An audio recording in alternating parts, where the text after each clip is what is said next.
आए हैं कि इंसान का जो शरीर है, शरीर मन, इन दोनों के स्वस्थ रहने से इंसान स्वस्थ रहता है।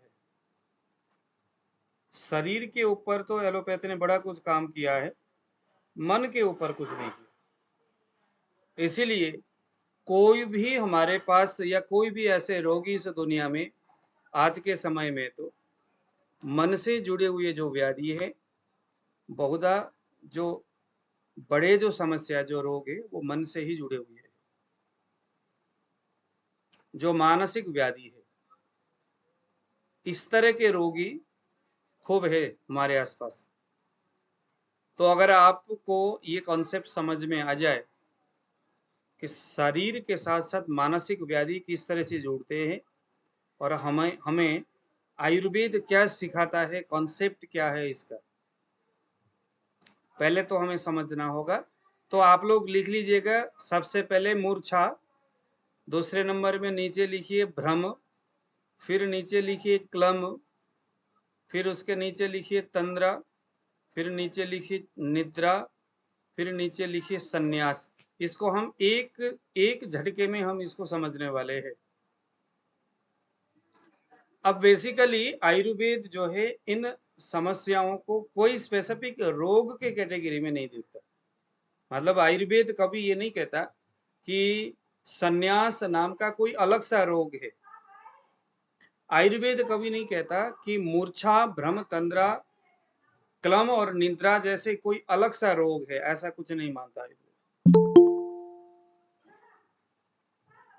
आयुर्वेद बोलता है कि शरीर की जो इंटरनल जो हमारे ऑर्गन है या धातुओं की जो क्रियाएं, दोषों की जो क्रियाएं, कहीं पर भी हमारे आहार विहार से जब दुष्ट दोष की निर्माण होता है, उससे धातु विकृत हो जाते हैं, तो उससे हमारा हमारे शरीर में कफ, पित्त और वायु विकृत हो जाते हैं। और फलस्वरूप क्या होगा, हमारा जो मन है, मन विकृत हो जाता है, दुस्सिक्त हो जाता है कफ, पित्त और वात तीनों दोषों से। उसके बाद जो मन विकृत हो जाए, बिगड़ जाए, तो वहां से जो स्थिति शुरू होगी उसे हम मूर्छा, भ्रम, क्लम, तंद्रा, निद्रा और संन्यास, इस रूप में हम इसको देखेंगे। ये कोई स्पेसिफिक कोई ऐसा रोग नहीं है। तो पहले हम समझेंगे मूर्छा। मूर्छा को हम कहेंगे फेंटिंग। फेंटिंग जिन्हें हम कहते हैं ना, फेंटिंग, जिन्हें हम मूर्छा अगर एक उस अच्छे बड़े लेवल में अगर हो जाए तो उसे हम कहेंगे कोमा। कहते हैं ना कि भाई पेशेंट कोमा में चला गया, यानी आयुर्वेद के भाषा में यह मूर्छा है। और मूर्छा का संप्राप्ति हमने कल परसों चरक में क्या पढ़ा था, क्या पढ़ा था मूर्छा के संप्राप्ति में? परसों हम लोगों ने पढ़े थे 25 नंबर, 26 नंबर और 27 नंबर। अब देखो, कोई आदमी को एक्सीडेंट हो गया, अच्छा भला जा रहा था, एक्सीडेंट जबरदस्त हो गया और वो कोमा में चला गया। कोमा को आयुर्वेद ने क्या माना? मूर्छा। और मूर्छा अगर है तो मूर्छा को आयुर्वेद किस तरह से समझा रहा है, हमें 25, 26 और 27 नंबर वाले सूत्र से पता चल पा रहा है। यदा तो रक्तवाहिनी रस संज्ञा वहानी संन्यास और मूर्छा में डिफरेंस क्या है? संन्यास और मूर्छा में कैसे? संन्यास और मूर्छा में डिफरेंस? मैं अभी अभी मैं बता रहा हूँ। पहले आप थोड़ा सा ना मूर्छा सुनते यानी जाइए, फेंटिंग और सुनते जाइए और नोट करते हुए जाइए और एंड में आप पूछिए। सबसे पहले देखना है कि ये मद, मूर्छा, भ्रम, क्लम, तंद्रा, निद्रा, संन्यास, इसके क्या क्या इनके कारण है और ये इसका मतलब क्या है, वो हम स्टेप बाय स्टेप समझते हुए जाएंगे। लेकिन हम इसको हमारे चरक के उस अध्याय के साथ जोड़ते हुए जाएंगे। तो हमने कल परसों पढ़े थे यदा तुरक्त वाहिनी, 25 नंबर वाले सूत्र देखिए, रस संज्ञा वहानी च, जब हमारा आहार और विहार दूषित हो जाए यानी गलत हो जाए, हमारा खान पीन गलत हो जाए और हमारी जो एक्टिविटीज वो गलत हो जाए। आयुर्वेद जिन नियमों को अपनाने के लिए बताता है उस नियमों को हम अपनाते नहीं है और उसके विपरीत हम नियमों का आचरण करते हैं और विशेष हमारा शरीर दुर्बल है, हमारा मन दुर्बल है, मन हमारा बेहद दुर्बल है। ऐसे दुर्बल शरीर दुर्बल मन वाले व्यक्ति में जब वो व्यक्ति आहार विहार गलत कर लेता है, दूषित आहार विहार करता है, तो उसके मन और आत्मा के ऊपर रज भाव का, रज मीन्स सत्व रज और तम, सत्व गुण को पित्त रिप्रेजेंट करता है, तमोगुण को कफ रिप्रेजेंट करता है और रजोगुण को वायु रिप्रेजेंट करता है। तो क्या बोला है इसने? रज और मोह से युक्त हो जाता है हमारा मन, हमारा आत्मा, फलस्वरूप इससे प्रभावित हमारा, क्योंकि उसी हृदय से हम परसों इसी बात को पढ़ते हुए आए हैं, इन चीजों से प्रभावित हमारे आहार विहार से रज और तम की उत्पत्ति हुई, हमारे आहार विहार से तामस भाव उत्पन्न हुआ, उत्पन्न तामस भाव हमारे हृदय को जाकर के उसने मलिन किया, उसको खराब किया। उस व्यक्ति का शरीर पहले से ही दुर्बल था, उस व्यक्ति का मन पहले से ही कमजोर था। जैसे कुछ लोग होते हैं ना कि थोड़ा सा ब्लड देखा तो बड़ा उसको घबराहट हो जाती है, देख नहीं पाता। किसी के मृत्यु को, कोई आदमी को एक्सीडेंट हो गया, वो देख नहीं सकता, कोमल मन है जिसका, ऐसे आदमी अगर आहार विहार गलत कर ले तो उसको जल्दी ये रज और तम की भाव उसके हृदय को बांध देता है, खराब करता है। और ऐसे खराब होने से वहां से उसका जो हृदय है वो खराब हो जाता है। हृदय से उत्पन्न क्या क्या होता है, कल हमने क्या क्या पढ़ा था? रक्त वाहिनी, रक्त वहीं उसी हृदय से उत्पन्न होता है। रक्त वाहिनी का मूल स्रोत क्या है? हृदय है। हृदय से ही रंजक पित्त निर्माण होकर के आगे बढ़ता है। रस वाहिनी, रस धातु भी वहीं से उदय होता है। और संज्ञा, जो हृदय है वो मन का निवास हमने माना है, और चूंकि जब हृदय ही खराब हो गया तो मन जो चेतना देने का काम करता है, संज्ञा को इधर से उधर, जैसे पैरों में अगर चोट लग गया तो वो जो चेतना, जो संज्ञा है, उसको इधर से उधर लेके चले जाना, ये काम मन करता है।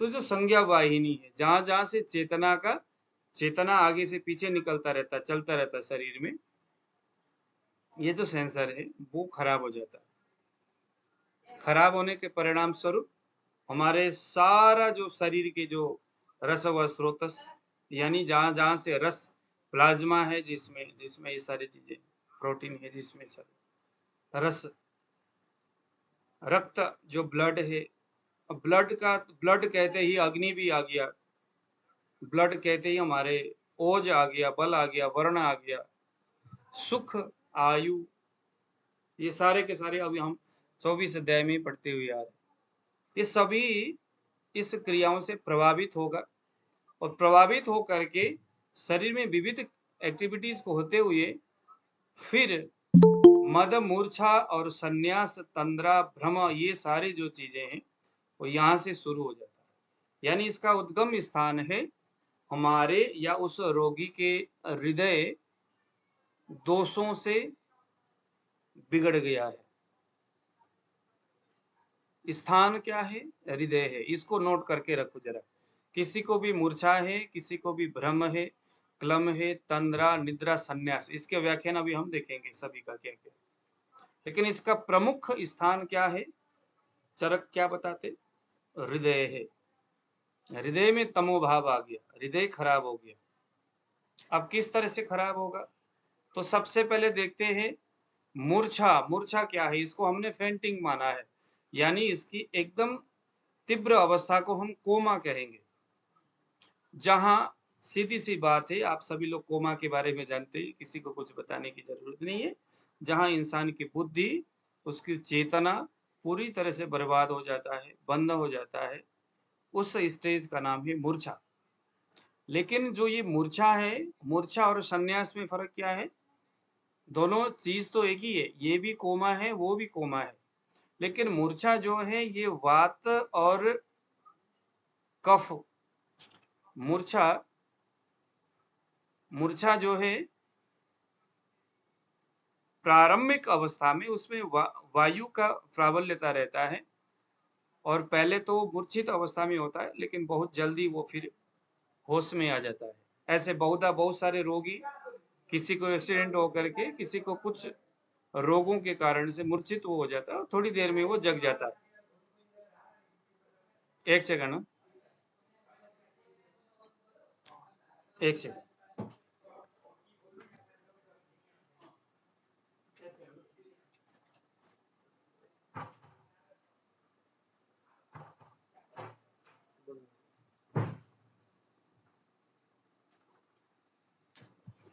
लेकिन जो सन्यास है, सन्यास में बस इतना फर्क है कि सन्यास डीप कोमा है। जब एक बार सन्यास नाम का समस्या हो गया, यानी डीप कोमा में चला गया, जब तक उसको हम ट्रीटमेंट नहीं देते तब तक वो ठीक नहीं होता, वो उड़ता नहीं।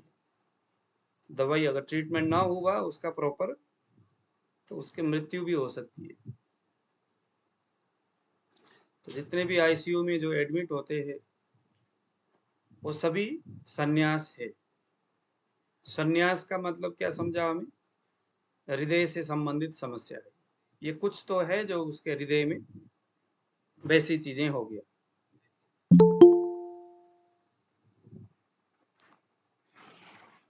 भ्रम,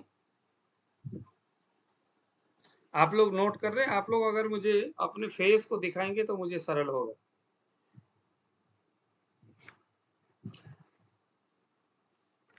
गौरवेंद्र जी जरा आप इसको खोलिए जरा। आदर्श शर्मा जी, ठीक है, 2-3 लोग खोल करके रखिएगा, मुझे अच्छा लगेगा पढ़ाने।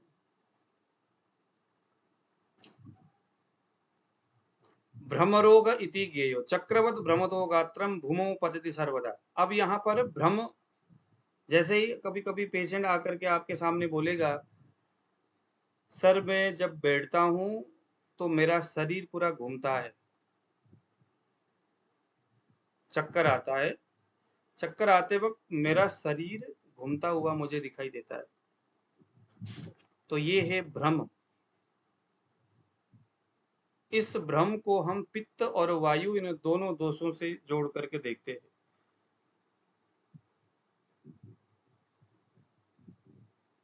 दूसरा व्यक्ति बोलता है, सर मैं बैठा हुआ हूं लैट्रिन करने के लिए किसी चीज में, बैठते वक्त मैं तो स्थिर हूं, लेकिन मेरे चारों ओर जो दीवारें हैं वो चक्कर काटता है, घूमता है, ऐसा चक्कर आता है। तो ये पित्त ये जो है, ये क्या है? ये पित्त दोष का, प्रबल पित्त दोष है इसमें। भ्रम के दो अवस्था हमने यहाँ पर देखा।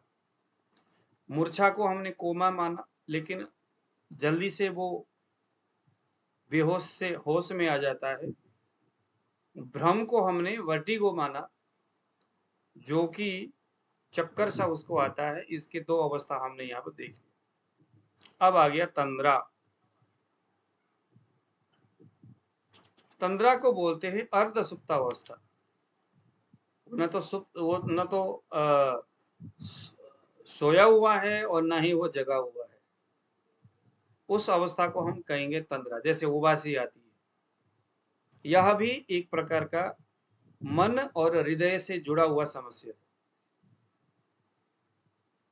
है।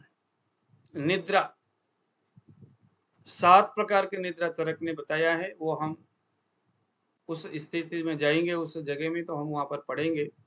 तमोभवा, आप लोगों ने सुने होंगे इसका नाम। तमोभवा, श्लेष्म समुद्भवा, जो निद्रा है, निद्रा का कारण क्या क्या इन्होंने बताया यहाँ पर। तमो भवा, आप जरा चरक सूत्र स्थान 21वें अध्याय 58 वाला सूत्र देखिए जरा खोल करके। तमो भवा श्लेष्म सर 21वां अध्याय, हाँ 21वां अध्याय निद्रा के बारे में बता रहे हैं यहाँ पर। 21वां अध्याय 58 वाला सूत्र। निद्रा बेसिकली, निद्रा हम किसको मानते हैं, नींद आने का मतलब क्या है, संप्राप्ति शरीर में क्या होता है, किसको निद्रा मानेंगे, दोषों की कैसी व्यवस्था निद्रा में होता है। तो ये सूत्र यहाँ पर तमो भवा, नींद जो किसी को भी अगर आती है तो ये शरीर में तमोगुण के उद्भवा उत्पन्न हो रहा है, चाहे दिन में आता है चाहे रात में आता है। कुछ व्यक्ति जिनको हमेशा नींद आती रहती है तो इसको हम क्या मानेंगे, तमो भवा, तामस गुण शरीर में बढ़ रहा है। श्लेष्म समुद्भवा, शरीर में कफ बढ़ रहा है, जैसे जैसे कफ बढ़ता है वैसे वैसे निद्रा बढ़ती है। मन शरीर श्रम संभवाच, आप लोग देख रहे हैं उस सूत्र को, कफ भी बढ़ रहा है, तमोगुण भी बढ़ रहा है। सबसे बड़ी बात है मन और शरीर दोनों ही थक जाते हैं। जब मन भी थक गया दिन भर कुछ न कुछ करके, शरीर भी थक गया कुछ न कुछ करके, इंद्रिय शिथिल हो जाती है, थक जाता है।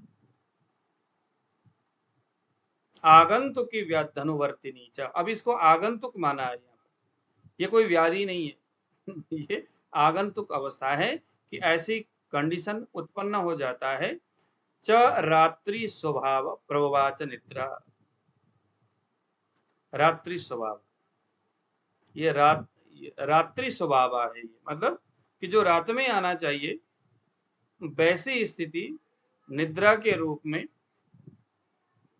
तमोगुणों को बढ़ाते हुए, शरीर में कफ को बढ़ाते हुए, मन और शरीर अत्यंत थके हुए है। इस अवस्था में जो रात्रि समुद्भवा है, रात्रि स्वभाव है, जो हमारे जो दिन और रात में से जो रात का जो गुण है वो इसी तरह के गुण है।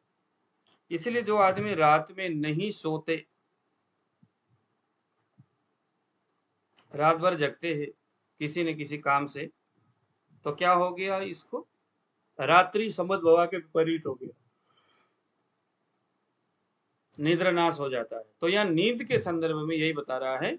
तो निद्रा बेसिकली कौन सा दोष वाला हो गया गुरुवेंद्र जी, कफ पित्त वात में कौन सा दोष है निद्रा, ये जो निद्रा है ये कफ समुद्भवा, कफ से रिलेटेड है ये निद्रा। कफगार हो गया। हाँ कफ वाला हो गया। अब हम ये समझेंगे कि जो रात है वो कफ प्रधान है रात, और दिन पित्त प्रधान है, क्योंकि दिन में सूर्य भगवान सामने है, रात में चंद्र भगवान सामने है। चंद्रमा जो है कफ प्रधान है, सूर्य पित्त प्रधान है। इसीलिए दिन में सोना नहीं, रात में जगना नहीं, रात्रि स्वभाव निद्रा जरूरी है। तो निद्रा, इस निद्रा के संदर्भ में भी कि इस तरह की अगर जो नींद है, अगर ज्यादा नींद आ जाए, बिल्कुल भी नींद ना आए, तो यह भी एक इंसान की विशेषता, जो हृदय है उसी की विकृति होने से रस, रक्त और संज्ञा बहने वाली जो रास्ते हैं शरीर के, उसमें कोई ना कोई गड़बड़ी हुई है। इसको जान करके हृदय को प्रभावित करने वाले रस, रक्त और संज्ञा व स्रोतस के ऊपर काम करने वाले कोई हमारी ट्रीटमेंट होनी चाहिए, चाहे वो मेडिटेशन हो, चाहे वो कोई और चीज हो। अब आ गया क्लम। क्लम किसको बोलते हैं, किसी को पता है? अजय कुमार जी, क्लम किसको बोलते हैं? क्लम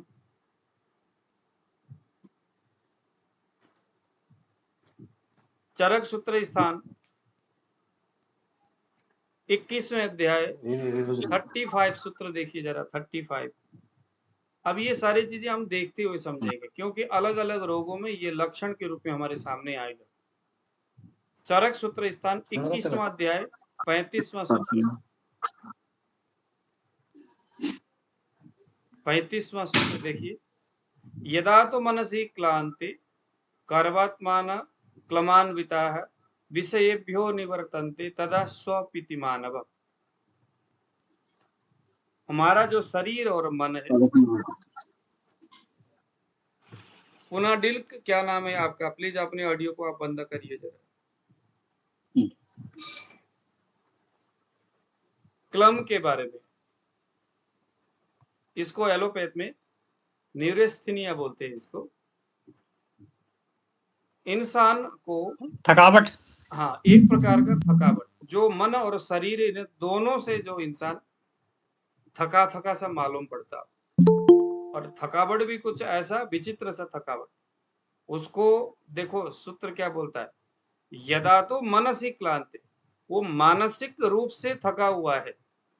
कर्वात्माना, वो मन से और शरीर से और कर्म से, हर चीज से थका हुआ है। रात में सोया है, सुबह उठा हुआ है, बिस्तर से जग गया, थोड़ी देर में थक गया। यो अनायास श्रमो देहे, सुश्रुत बताते हैं, प्रवृद्ध श्वास वर्जित क्लमः स इति विज्ञेय इंद्रियार्थ प्रवादक। कितना बढ़िया सुश्रुत जी यहाँ पर बताते हैं। यो अनायास श्रमो देहे, किसी भी प्रकार के श्रम किए बगैर, अभी श्वास प्रश्वास शरीर में चढ़ा नहीं है, शरीर से कोई पसीना आया नहीं है, प्रवृत्ति श्वास वर्जित, शरीर में कोई श्वास प्रश्वास नहीं चढ़ रहा है, शरीर में कोई पसीना भी नहीं आ रहा है, लेकिन फिर भी व्यक्ति अगर थक जाता है तो क्लमस इति विज्ञेय, इसको हम क्या मानेंगे? क्लम मानेंगे, इंद्रियार्थ प्रवाद। जितने भी जो इंद्रिय है, उन इंद्रियों के विषयों को ग्रहण करने में तब हमारा शरीर और मन असमर्थ रह जाता है, मगर कोई श्रम नहीं हुआ, उस अवस्था को हम क्लम कहेंगे। हमारे पास ऐसे बहुत सारे रोगी आएंगे, सर ऐसा है, मेरे हस्बैंड थक जाता है हमेशा, सर थका थका सा शरीर रहता है, क्या करते हो? कुछ नहीं। क्या है ये रोग? ये क्लम है। रोग है क्या? नहीं है। परिणाम क्या है? उसका जो हृदय है तम से आच्छादित हो गया, तम भाव से शरीर में उसके आहार विहार कुछ गलत हो गया। बेसिकली हम लोग क्या करते हैं, आजकल तो बहुत सारे टीवी हो गया, मोबाइल में ऐसे चीजें हम देखते रहते हैं, उससे मन कभी प्रसन्न होता है, कभी खिन्न हो जाता है। कोई अच्छी चीजें देख करके मन खुश हो जाता है, कोई बुरी चीजें देख करके मन दुखी हो जाता है। तो टीवी में, मोबाइल में ऐसे चीजें हमारे शरीर और मन को जल्दी खुश और जल्दी से नाराज और दुखी करने वाली ऐसे भाव चलता रहता है। तो इन क्रियाओं से हमारा मन, हमारा जो, हाँ जी आदर्श जी, क्लांत, क्लांत बोलते हैं उसको, हाँ क्लांत भी बोलते हैं। हाँ, क्लांत भी बोलते हैं। दांत श्रांत इति क्लांत, क्लांत क्लांत भी बोलते हैं, लेकिन क्लम, संस्कृत में इसको क्लम बोलते हैं। क्लांत जो है, ये जो देसी भाषा है ना, जैसे रामायण, आपने तुलसीदास के रामायण पढ़ेंगे तो वहां रामायण में क्लांत वो तुलसीदास जी ने क्लांत इस शब्द से संबोधन किया, यहाँ क्लम है। बट क्लम क्या है? ये हृदयगत एक व्यवस्था है, हृदय की विकृति है, जो रस रक्त और संज्ञा व स्रोत से संबंधित समस्या और कमजोरी के कारण से क्लांत क्लम नाम का समस्या हमारे सामने हो रहा है। चिकित्सा क्या है? चिकित्सा है कि ऐसा कोई मेडिसिन, ऐसा कोई ट्रीटमेंट जो उसके रसवाही स्रोतस्सों को, रक्तवाही स्रोतस्सों को, संज्ञावाही स्रोतस्सों को परफेक्ट करें।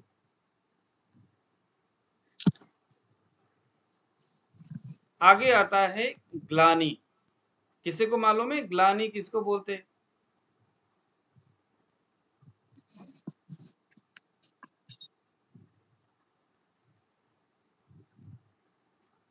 हाँ जी, ग्लानि का मतलब होता है सर कि ग्लानि बोले तो ये जलन, एक तरह से दूसरे से जलना। नहीं, ग्लानि का मतलब नहीं, होता है, जलना नहीं है। ग्लानि का मतलब ग्लई हर्ष क्षय। जिस आदमी में हर्ष उत्साह नहीं है, हर्ष प्रसन्नता नहीं है, मानसिक हंसता और नहीं, शारीरिक शिथिलता बोल सकते हैं। हाँ हंसता नहीं है, खुश मानसिक नहीं और शारीरिक शिथिलता। हाँ, एक प्रकार का ना उसके ये शारीरिक नहीं है। सर गिल्टी ग्लानि, भी बोल सकते हैं हाँ जी, सर, गिल्टी भाव होना। हाँ ग्लानि का मतलब हो गया मतलब खुश नहीं रहना। जैसे होता है ना कुछ लोग सर खुशी नहीं है, उसे चेहरे में खुशी नहीं है, हमेशा उदास रहना, हमेशा खिन्न रहना। खाने में खिन्न रुचि मतलब रहती, हाँ अरुचि। नहीं अरुचि अलग चीज है। खिन्न रहना, ग्लानि का मतलब है खिन्न रहना, दुखी रहना हमेशा, आत्म पीड़ा से संबंधित होगा। आत्म पीड़ा, मन से प्रसन्नता नहीं है, मन में कोई खुशी नहीं है, खुशी गायब हो गया, चेहरे में रौनक नहीं है। चेहरे में रौनक नहीं है मतलब उस भाव से नहीं, बट ये उसके मन शांत नहीं है, प्रसन्न नहीं है, दुखी है, ग्लानि, मलाल होना, मलाल किसी होना, चीज का मलाल होना। हाँ बस किसी चीज से दुखी होना, ग्लानि। यानी इसको हम सीधा कहते हैं हर्ष, यानी प्रसन्नता की हानि हो जाना। इसको एलोपैथ में हाइपोकाइंड्रोसिस बोलते हैं। लिखिए जरा हाइपोकाइंड्रोसिस, जिसमें उसके मनो और दैहिक प्रसन्नता की अभाव हो जाना। चिकित्सा क्या किया जाए? अक्सर जो हमारे सामने डिप्रेशन के पेशेंट आएंगे, sir tension tension tension, depression, anxiety, इसको भी हम ग्लानि इस उसमें रख सकते हैं। तो इसकी चिकित्सा के लिए सत्वावजय, सत्वावजय का मतलब होता है उसको समझाना, उसको प्रसन्न रखने के लिए। मैं तो एक पेशेंट को मैंने किया है, वो डिप्रेशन का था, उसको ओसीडी टाइप का, ऐसे भी और भी बहुत सारी चीजें थी।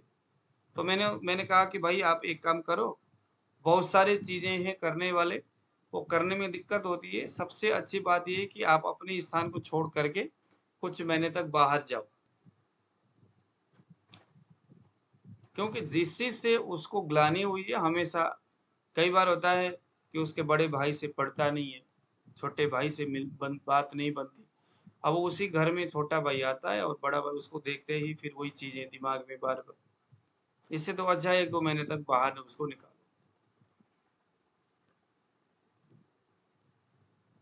तो ये हो गया हमारा ग्लानि। अब आ गया सन्यास। अब सन्यास के लिए क्या है? एक तो हमने अभी पहले पढ़ा था मूर्छा। मूर्छा यानी कि किसी कारण से बेहोश हो जाना, कोमा में चला जाना। लेकिन जो जल्दी से कोमा से बाहर आ जाए, जल्दी से जिसकी बेहोशी नष्ट हो जाए, वो तो हो गया हमारा मूर्छा। लेकिन जो आए ही ना, बहुत सारे मेडिसिन लेने के बाद आ जाए, थोड़ा सा पानी फेंका फेस में और वो बेहोशी से बाहर हो गया, ये क्या है? ये है हमारा मूर्छा, मूर्छित हो जाना। लेकिन चाहे पानी फेंको, चाहे दूध फेंको, चाहे पैसे फेंको, कोई फर्क नहीं पड़ने वाला। अगले बंदे के जो होश ठिकाने नहीं आ रहा, अगला बंदा कोमा से बाहर नहीं आ रहा, तो इसको हम कहेंगे सन्यास।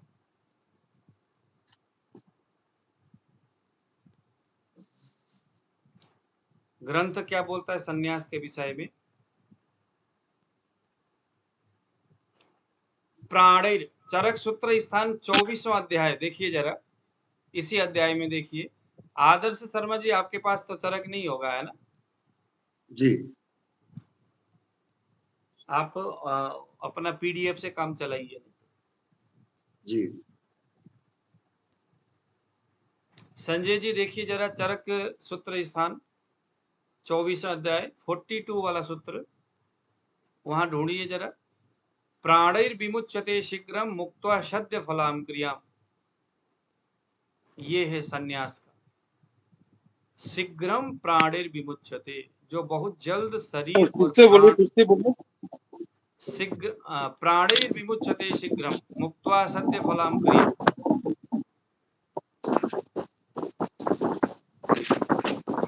हाँ, अध्याय नंबर कितना बोले हैं? 24 42 सूत्र क्रमांक 42। नहीं सर, सर ये 42 है नहीं। 44 में नहीं ये गुरु जी। 42 नहीं है, अच्छा 40 44 होगा। 44 है, 44 है ये। हाँ मैं 44 यहाँ है। से भी निकालता हूँ बेसिकली। हाँ, दोषेषु मद मूर्छाया कृतवेगेषु देहिनां स्वयमेवोपशाम्यन्ति संन्यासो नौषधीर विना। चलो जी, यही है संन्यास। दोषेषु मद मूर्छाया, दूसरे देखिए जरा। कृतवेगेषु देहिनां, मद और मूर्छा जिन दोषों के कारण से प्रबलता से बढ़ा हुआ है, कृतवेगेषु देहिनां, जिस प्रबल वेग से शरीर देहिनां शरीर में बढ़ा हुआ है, स्वयमेव उपशाम्यन्ति संन्यासो न औषधेर बिना। मद और मूर्छा तो मेडिसिन खा करके ठीक हो जाता है, शांत हो जाता है, लेकिन न संन्यासो नौषधेर बिना। सर मूर्छा, सर मूर्छा तो मिर्गी को भी बोला जाता है, मिर्गी। वही मैं आपको बता रहा हूँ ना, मिर्गी संन्यास भी मिर्गी है, मूर्छा भी मिर्गी है, मद भी मिर्गी है। अब आपने ये देखना है कि आपके पास एक रोगी आया, अब आज के बाद इस कंडीशन में अगर कोई बेहोश हो गया तो हमने ये नहीं देखना है, हमने उसमें ना नामाकरण नहीं करना है कि एपिलेप्सी है या ये आपका हिस्ट्रिया है, ये आपका कुछ और है। ये न सोच करके पहले ये देखो कि दवाई खाने से होश में आता है तो ये मदमूर्छा है, होश में नहीं आता है तो ये संन्यास है, मुंह से झाग निकलता है तो ये मिर्गी है। इस हिसाब से हमने देखा।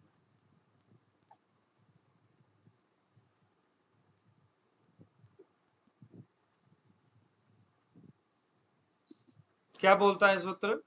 दोषेषु मद मूर्छाया, हो गया ये।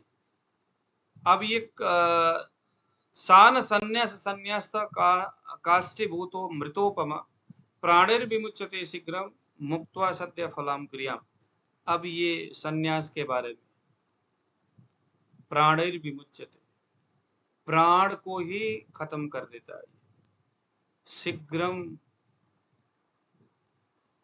जल्दी ही। इसीलिए संन्यास सबसे खतरनाक है। संन्यास जो है वैसे तो कफ पित्त और वात तीनों दोषों की प्रबलता से होता है, लेकिन संन्यास चूंकि उसमें एक व्यक्ति बेहोश हो जाता है, सो जाता है, तो सोने की जो एक्टिविटीज है वो किससे हुआ? कफ से हुआ। कफ इंसान को सुलाता है और वायु इंसान को जगाता है। सीधी सी बात है। अगर कोई आदमी नहीं सोता, नींद नहीं आती, यानी कि कफ की हानि हो रही है, और एक आदमी बहुत ज्यादा सोता है तो वायु की हानि हो रही है, कफ की वृद्धि हो रही है। इस संदर्भ में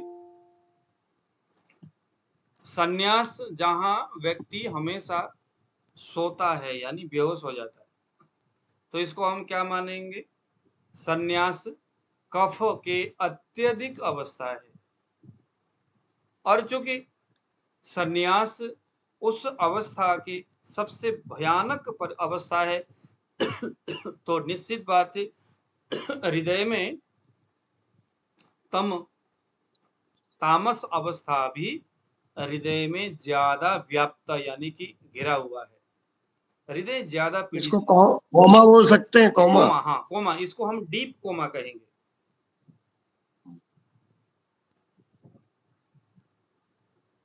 मूर्छा को तो जस्ट फेंटिंग बोला गया है,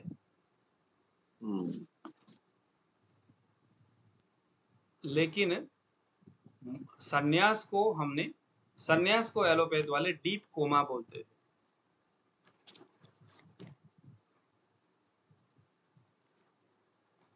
अब इन सभी चीजों को समझने का एक और, जिन्हें हम संप्राप्ति बोलते हैं, इसको भी नोट कर लीजिएगा जरा। इन सभी के लिए कारण क्या है, तो एक नजर इसमें मारते हैं।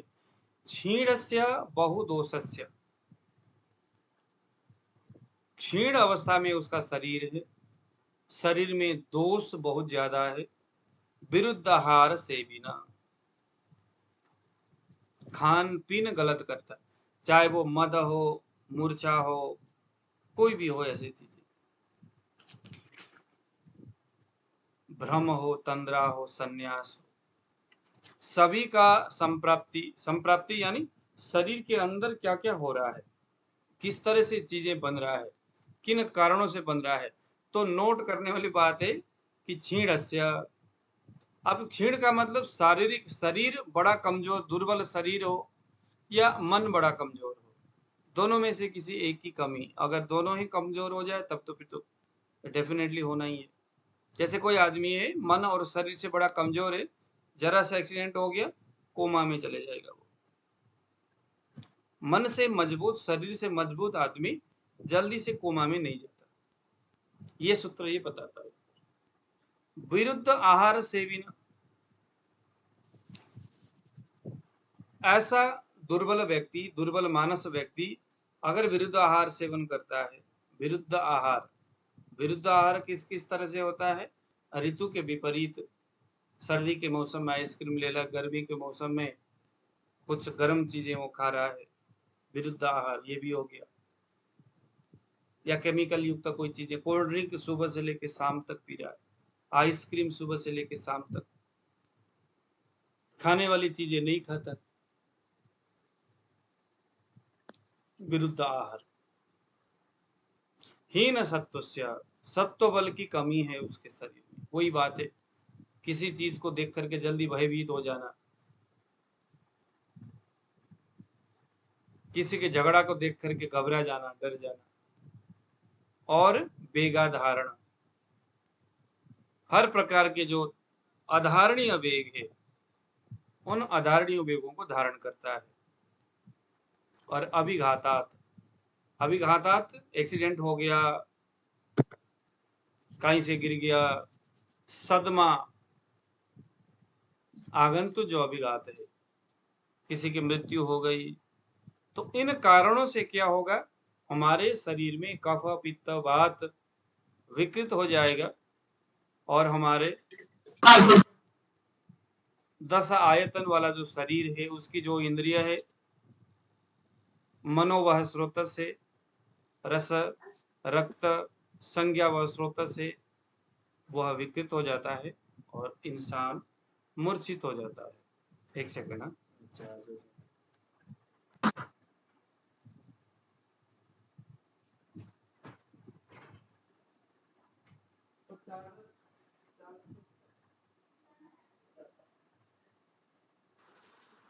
कौन सा श्लोक है?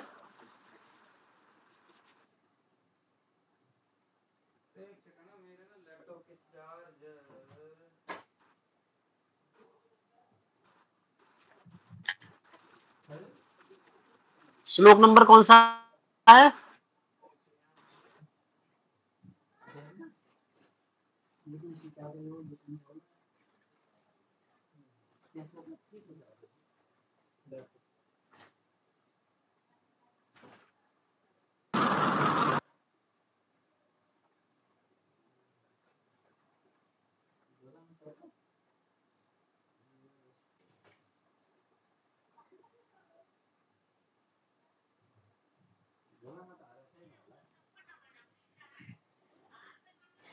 चलो, चार्जर मिल नहीं रहा है, कैसे करें?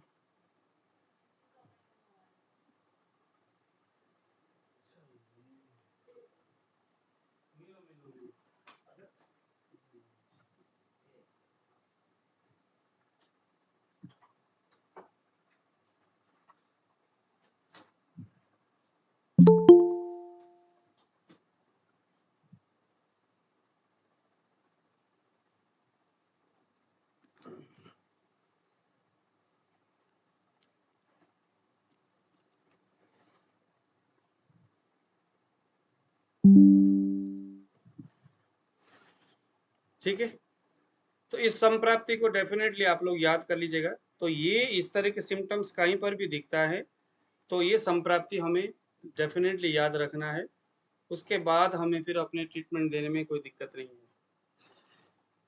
अब चाहे मद हो, चाहे मूर्छा हो, चाहे संन्यास हो, चाहे कोई भी हो, इसमें हम लोग कफ पित्त और वात इन 3 दोषों के हिसाब से हम इसको देखेंगे, उनके लक्षणों के हिसाब से। जैसे अगर रोगी बोलता है सर मुझे आकाश का जो रंग है वो नीला नीला सा दिखाई देता है, संन्यास वाले जिसको मूर्छित हो गया, विशेष करके हम एपिलेप्सी में भी ये देख सकते हैं। एपिलेप्सी के भी केस अगर आ गया हमारे सामने तो हम उनको ये भी पूछ सकते हैं कि भाई जब आप बेहोश हो, क्योंकि जब वो बेहोश हो जाता है तब तो उसको कुछ पता नहीं चलता, लेकिन बेहोश होते वक्त, क्यों मेरे पास तो केस आते, मुझे मालूम है इसके बारे में। रोगी जब बेहोश हो रहा होता है, यानी उसकी जो बुद्धि है, बुद्धि भ्रंश हो रहा होता है, अभी दौरा आने वाला है या अभी संन्यास की अवस्था में जाने वाला है, संन्यास का अभी आपको अर्थ पता चली गया, तो उस समय जैसे ही वो उसकी बुद्धि नष्ट हो रही होती है बेहोश होने से पहले, तो उसको अगर उस आसपास की जो चीजें हैं थोड़ा नीला नीला सा दिखता है, थोड़ा काला काला सा या कुछ हल्का सा लाल लाल सा अगर दिखता है, और ये सारी चीजें देखते हुए अगर वो मूर्छित होता है और वो बहुत जल्द शीघ्र ही वो होश में आ जाता है, चाहे वो मद हो, चाहे वो मूर्छा हो, चाहे वो संन्यास हो, चाहे वो कोई भी हो, जल्दी से अगर वो होश में आता है, चाहे वो एपिलेप्सी भी हो, इसको आप लोग नोट कर लीजिएगा। जो जल्दी जल्दी से जिसको दौरा आता है ना, जैसे कि अभी दौरा आया और थोड़ी देर के बाद दोबारा दौरा आ जाता है और सिर के पिछले भाग में दर्द होती है।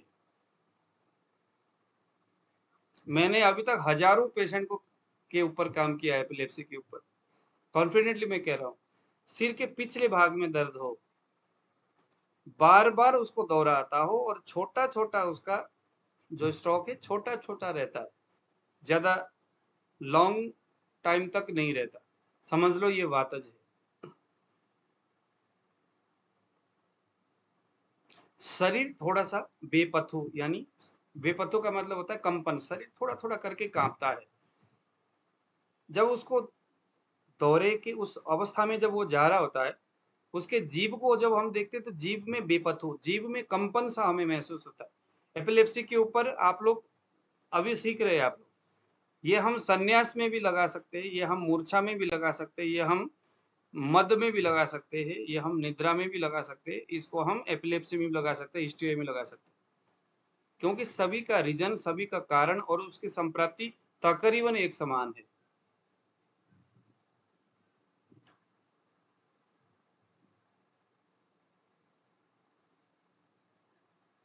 ये रोगी नीला का वाला काला वाला नहीं समझ।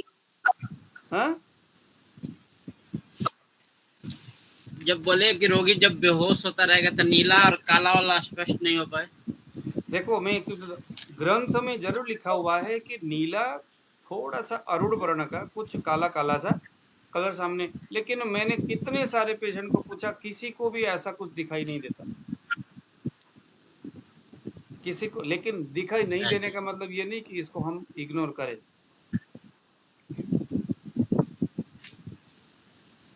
किसी को भी आप पूछो एपिलेप्सी के केस में, अगला बोलता है नहीं सर मुझे ऐसा कुछ नहीं दिखा, तो मैं, लेकिन हाँ इतना है, अगर वातज होगा यानी उसकी एपिलेप्सी का रीजन वायु है, तो उसके जीभ में कंपन होगा, ये डेफिनेटली होगा। अगर होगा तो उसको हमने वात सामक ही औषधि देना है।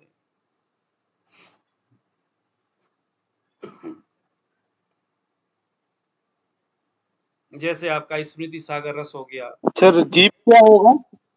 जीभ, जीभ जो है, जीभ में कंपन होगा,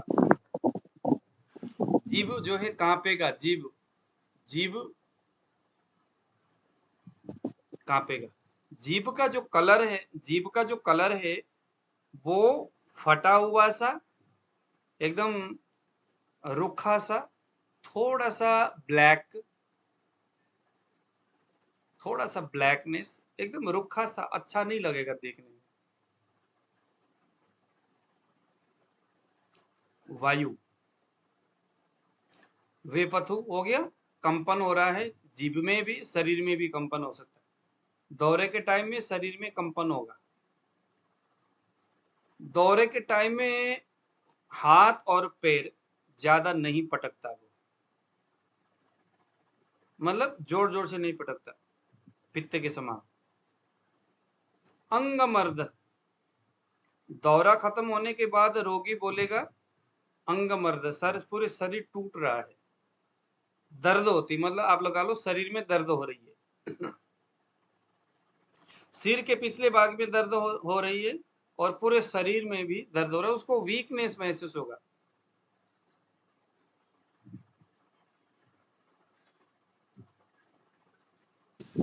मेरा भतीजा का तो ऐसे ही होता है। अच्छा, होने के बाद उसको पूरे पीठ बैक में दर्द होता है और पीछे पूरा दर्द होता है। हाँ, वातज है। वातज का सबसे बड़ा समझने वाली बात है, उसका जो स्ट्रोक है ज्यादा लॉन्ग टाइम तक नहीं रहता, लेकिन जल्दी जल्दी से आता है। अभी हुआ, बंद हो गया, फिर दोबारा हुआ।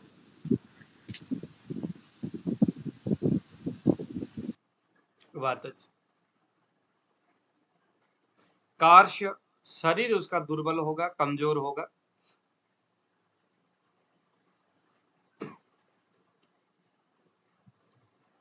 उसकी जो आंखें हैं रूखी, थोड़ी सी काली, आंखें रूखी रूखी थोड़ी सी काली, आंखों का कलर होगा, समझ लो वातज है। वातज में अगर आप तिक्त क्षीर वस्ती जैसे कुछ आप वस्ती प्रधान चिकित्सा करोगे तो डेफिनेटली काम करेगा। मैंने देखा वातज है लेकिन अग्नि उसका बहुत मंद नहीं है, तो आप पिप्पली रसायन चला लो।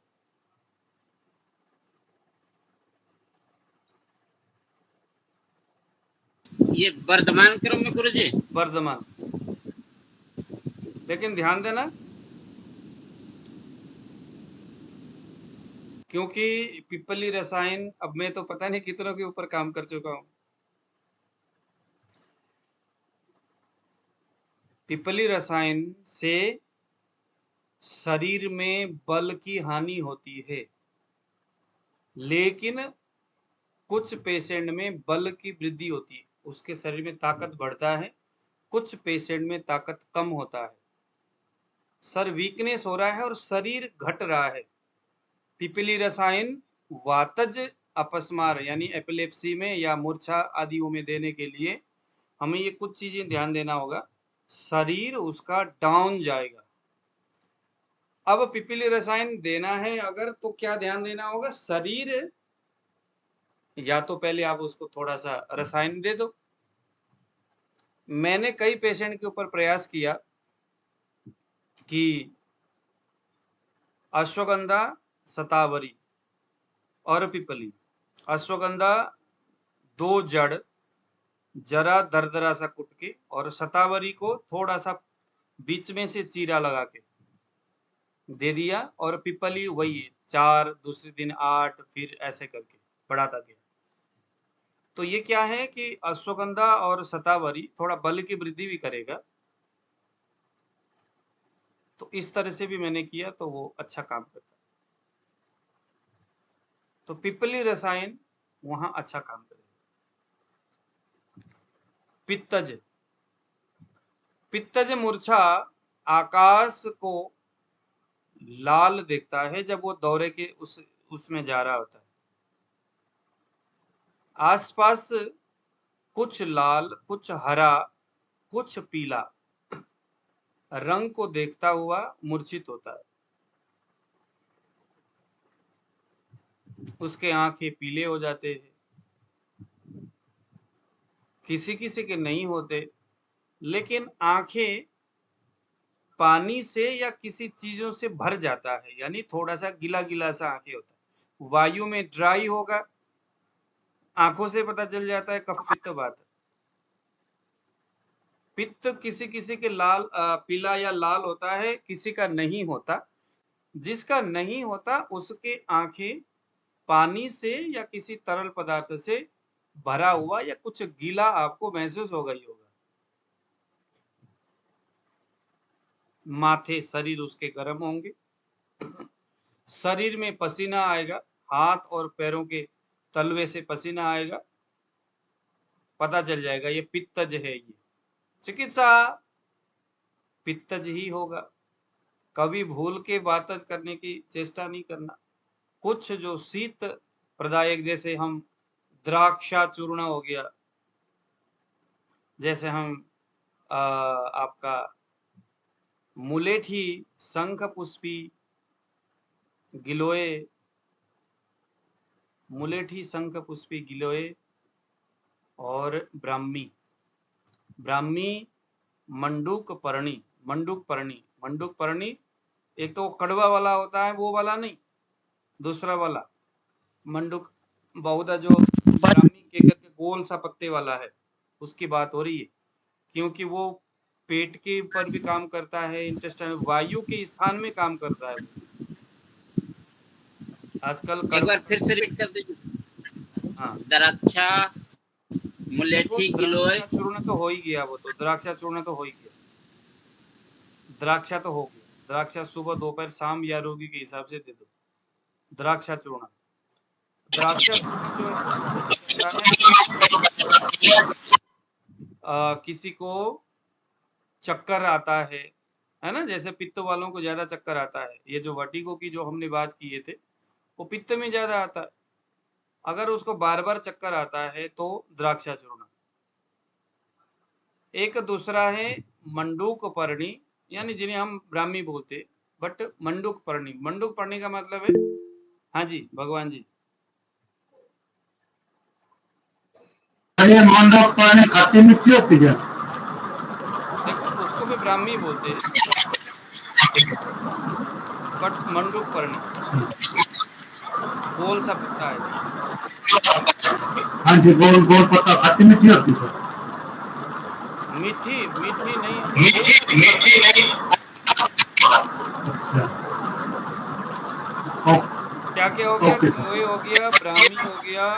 ब्राह्मी मीन्स वही मंडूक पर्णी, गिलोय मंडूक पर्णी, मुलेठी और क्या था, गिलोय, मंडूक पर्णी, मुलेठी और ब्राह्मी, नहीं शंख पुष्पी। शंख पुष्पी, हाँ, शंख पुष्पी। तो सारे के सारे ये शीत रसायन, शीत प्रकृति वाले द्रव्य हैं। इसका आप लोग क्योंकि ये सभी रसायन है, तो इसको आप वर्धमान क्रम से चला के देखो। पित्तज होनी चाहिए।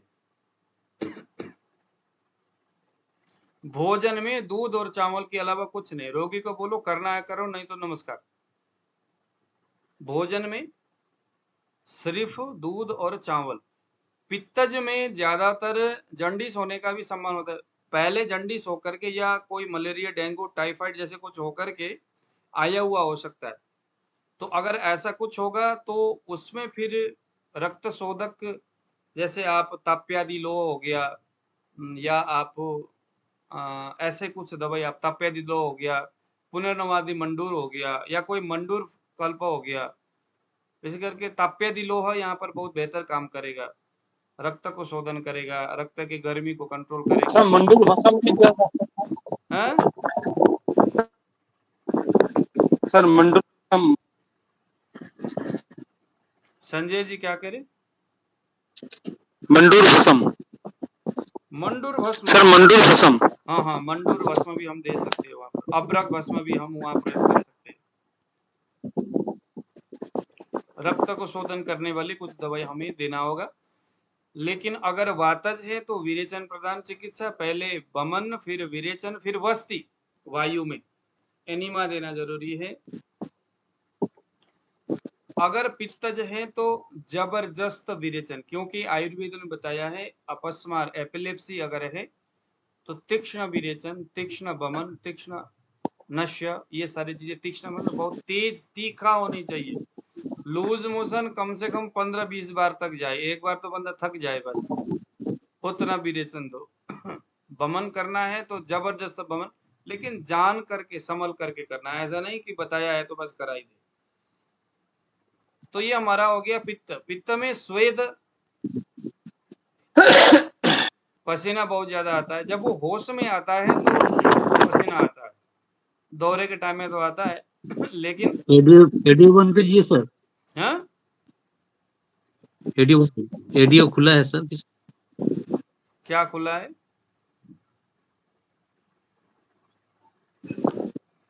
रिकॉर्ड किया हुआ है, कोई बात नहीं, ठीक है। पित्तज संजय अगर सर कर रहे हैं, ऑडियो खुला था सर। पित्तज अगर होगा तो प्यास लगेगा, जलन होगी, रक्त पित्ता कुलेक्षणा, शरीर और चेहरे का रंग थोड़ा सा पिताभ, कुछ पीला पीला सा हो सकता है। पित्तज हो गया। कफज में आकाश में मेघों को आच्छादित होते दिखता, मतलब कि जब भी कभी आप ये ख्याल रखना, जैसे ही आसमान में मेघ होगा, बादल होगा, तुरंत उसको दौरा आ जाएगा, मूर्छित हो जाएगा, या कुछ न कुछ होगा। लगा लो कि सर, ऐसे मेरे पास भी ऐसे बहुत सारे पेशेंट, आसमान में मेघ यानी बादल छाया, नीचे उसको दिक्कत बढ़ने शुरू हुई, समझ लो ये कफज है। इसको नोट कर लो, ये जो चीजें सिम्टम्स है वो आपको, क्योंकि आयुर्वेद में कफ पित्त वात, चौथा तो कुछ है नहीं, तो दोष समझ में आ जाए तो ट्रीटमेंट देने में कोई दिक्कत नहीं, फिर तो आप कुछ मुलेठी दे करके आप जो है ठीक कर सकते हो। कफज में क्या होगा, आसमान में बादल अगर छाया हुआ हो, या गर्मी के मौसम में भी ना एक ऐसे कंडीशन होता है जहां पर बहुत ज्यादा शरीर से पसीना ज्यादा आता है, हुम्मस भरी हुई समय होता है, उन दिनों में रोगी को दौरा आता है। एक बार दौरा आ जाए तो बहुत देर से वो जगता है। फिर वायु वाले जल्दी से जग जाते हैं, पित्त वाले थोड़ा ज्यादा टाइम लेते हैं, कफ वाले तो पूछो मत, बेहोशी लंबे समय तक रहता है, लेकिन एक बार दौरा आने के बाद कम से कम 1-1.5 महीने तक उसको दौरा नहीं आता। वायु में तो आता रहता है। पित्त में 15 दिन बताया है और कफ में 1 महीना बताया है। लेकिन बहुधा आजकल ऐसा देखा गया है, अब आजकल देखा बची करी क्या है कि आजकल हमारे सामने जो एपिलेप्सी कह करके आते, वो एपिलेप्सी होते ही नहीं है, कुछ उसको या तो मद होता है, या मूर्छा होती है, या उसको संन्यास होता है, या उसको कुछ संन्यास तो नहीं होता, खैर संन्यास वाले तो हमारे पास आते नहीं है वो तो हमारे पास आते नहीं, हमारे पास मद मूर्छा ये रोगी हमारे पास आ सकते हैं, है ना। भ्रम है, तंद्रा है, मूर्छा है या इस तरह की कुछ कंडीशन, या कोई अन्य रोगों से, जैसे मेरे पास, अगर आपके पास जैसे किसी के किडनी खराब हो गया तो उसको भी बेहोशी, लीवर में प्रॉब्लम हो गई तो भी उसको बेहोशी, तो हर समस्या में बेहोशी एक लक्षण है उस लक्षण को हमने यहाँ से पकड़ना है, चिकित्सा इस लक्षण का नहीं करना है, चिकित्सा उस चीज का करना है जिसके कारण से बेहोशी हो रही है, जिसके कारण से मद मूर्छा और ये सारी चीजें हो रहा है। एलोपैथिक डायग्नोस होकर के आया है एपिलेप्सी के करके, लेकिन हमने हूबहू उसको एक्सेप्ट नहीं करना, हमने अपने एंड से उसको देखना है। अगर मुंह से झाग आता है तो हाँ सर मेरे तो 2 साल पहले आता था बट अभी नहीं आता, हम क्या मानेंगे, 2 साल पहले इसको एपिलेप्सी था लेकिन अभी इसको मूर्छा है या भ्रम है। क्योंकि देखो मूर्छा में भी वातज पित्तज कफज, ये हूबहू वही बता रहा है जो कि अपस्मार में बताया जा रहा है, कोई फर्क नहीं है अपस्मार और मूर्छा के लक्षण में, फर्क इतना है रोगी में, बस मुंह से झाग आ जाए ये अपस्मार है यानी एपिलेप्सी है, न आए तो मूर्छा हो सकता है। अब मूर्छा कोई एक स्पेसिफिक रोग नहीं है, ये अन्य किसी कारणों से, जैसे एक्सीडेंट हो गया मूर्छित हो सकता है, वो भी मूर्छा है, वो भी कफ पित्त वात प्रधान हो सकता है। मैं भी एक बार एक्सीडेंट हुआ है, मुझे भी मूर्छा ऐसे ही हुआ है, कम से कम पता नहीं कितने घंटे के बाद जगा था। तो वो क्या है, वो जो मैं बेहोश हो गया वो एपिलेप्सी थोड़ी था, वो मूर्छा था। बट वो कोमा भी नहीं था, यानी कि संन्यास भी नहीं था, मूर्छा था। 1-1.5 घंटे के बाद खुल गया। जब खुला तो मैं हॉस्पिटल में था, मैं कहा इधर उधर देखा। एक बार ऑपरेशन हुआ बवासीर का, मेरा पाइल्स का, उन्होंने इंजेक्शन पता नहीं कैसे लगाया, बेहोश हो गया। बाद में जब पता चला दोनों टांग ऊपर उन्होंने किया हुआ है और वो कर रहे सारे। मैं कहा यार ये चक्कर क्या, मेरे दोनों टांग इन्होंने काट दिया क्या, ऐसा लगा।